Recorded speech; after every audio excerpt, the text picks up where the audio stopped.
Welcome to hell, mother...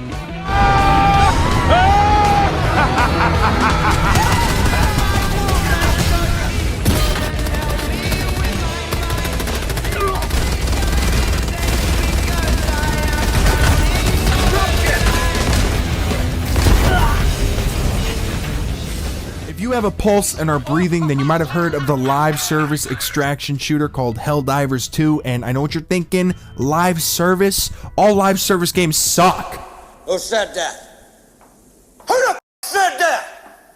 Who's the slimy little communist twinkle-toed sucker down here who just signed his own death warrant? I know I'm kind of late to the circle jerk of this game since I've been waiting in queue for the past 30 days, but I have finally gotten a chance to play the game, and it is way better than I thought it was going to be, because whenever I hear someone talk about this game, they're always acting like they did 3 tours in Afghanistan and get PTSD every time the toaster pops.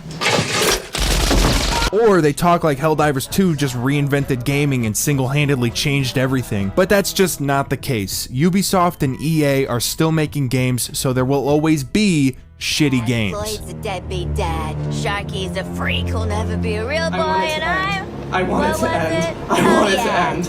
Please. Never I want the eyes was gone. right. Stop watching me. Get some Stop new controlling material, me. jerk Kill off. me. Kill me. You know? Kill me. This, on the other hand, is not a shitty game. And one of the ways you can tell without actually playing it is if you look at any comment section relating to this game, you will see the same Star Wars quote over and over again, just feeding into the pure desperation Xbox fanboys have to play this game. 200,000 units and 1 million on the way.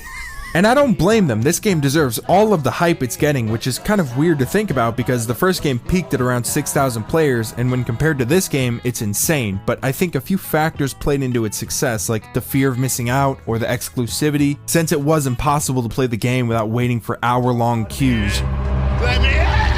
And then there's also the fraction of people that want to play AA over AAA, but most importantly, the gameplay is just that good. You will be glued to your screen, unable to move, because when democracy calls, you answer. Hey, Go to the bathroom. get out. Go to the bathroom. I can smell you shitting yourself. Get up and go to the bathroom. Now. No. Get No. up and go No. to the bathroom. Not yet. What the hell? Go to the bathroom. You're shitting yourself. Not yet. What the hell? Go to the bathroom. You're shitting yourself. Not yet. No.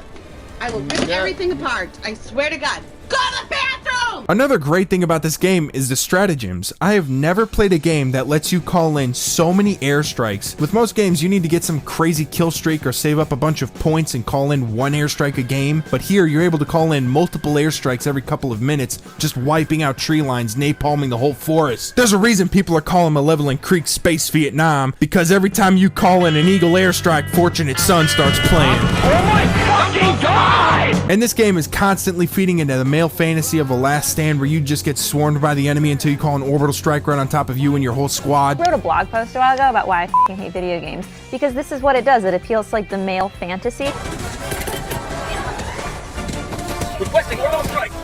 But then there's also moments that keep you grounded so you don't feel invincible the whole time. I think it really does a great job at making you feel like Master Chief and Carmine at the same time. You know, 1 minute you're doing great, then your teammate decides to use his brand new 500 kg bomb right on top of everything but the enemy. One of the first things I did after basic training was drop into Malevolent Creek, so I ended up spending most of my time fighting the Autobots, but I did eventually take a trip down to the sissy solar system where all the weak children go to play with bugs. And I know you guys think you're playing Starship Troopers, but you're really playing a bug's life. Now get your libtard asses over to Malevolent Creek.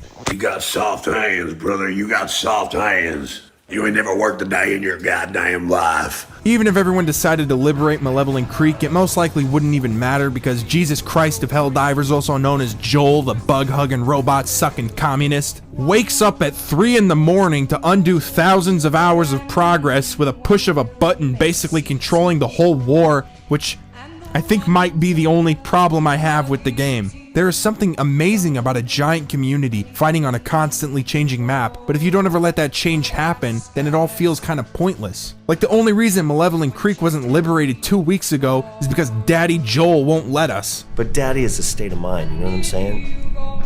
I'm your daddy. because Arrowhead is probably saving certain planets for certain DLCs, so we'll never actually get control over the outcome of a battle. And I don't really like that, but, you know, the illusion of making a difference is good enough for me, I guess. I also think I should mention that the servers are fixed for the most part, but I did have a couple issues joining games and ended up spending most of my time playing alone, but, you know, it wasn't that bad. I actually kind of like playing alone. I like, in my opinion, people who play with friends are weird. Hang on a second. Without sounding like a weird cope, I actually think the game can be really fun playing alone. Like, it adds new levels of difficulty to different enemies and missions. Like when you're taking out a Hulk, usually you distract it while your teammate hits it from the back. But when you're solo, you need to get creative and change your approach to most things. And something about that is just fun to me.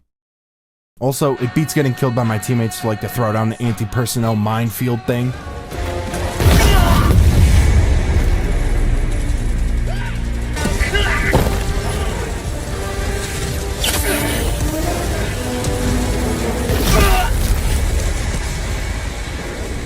One more thing, Eugene, give me that. If I ever find one of these lying around again, I swear to fucking God, I will stop being so polite. Get the fuck out of my sight before I demolish you. Aside from that, I think the game is full of amazing content and is going to have some really good future DLCs that I can't wait to play. And I forgot to mention this, but the war bonds, which are basically battle passes, are earnable through playing the game, which you don't really see a lot. And it's not like you have to earn these things by playing 3,000 hours. The progression system in this game is really well balanced in my opinion, and hopefully in the future we'll get a Helldivers campaign and even a large-scale multiplayer PvP, but from what I've heard, I don't think that's gonna happen. And since I'm throwing out ideas that I'm pretty sure won't happen, I think it would be really cool to get like a flying vehicle or maybe a hovercraft to use. And if not that, then something I've heard people in the community talking about would be space battles, like where you hell dive onto an enemy ship and then destroy it from the inside, fighting your way through tight corridors, which would add a new layer to the already great combat system in this game, and it would fit perfectly for the Helldivers difficulty or something. So I guess with that, I am giving Helldivers 2 a sloppy, wet 10 out of 10, and could easily see this game being Game of the Year. If you have $40, get this game, you won't regret it. And if you do, then that's treason, and I will have to report you.